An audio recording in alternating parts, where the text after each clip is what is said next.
มาปั่นนาค่ะอยู่กับโชว์เล็ต75ของเราครับมารีวิวเครื่องปั่นดูฮะว่า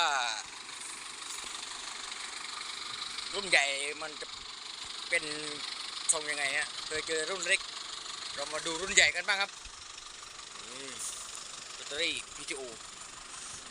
ตู้ปั่นของยันมาฮะโอ้โหใหญ่มากเลยครับพี่น้องเราเจอแต่รุ่นเล็กเรามาดูรุ่นใหญ่กันบ้างฮะโอ้โหใหญ่มาก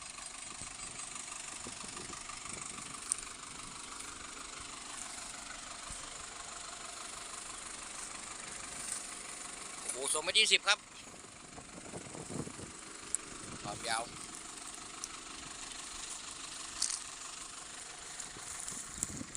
ดูงานฮะเนียบเลยฮะ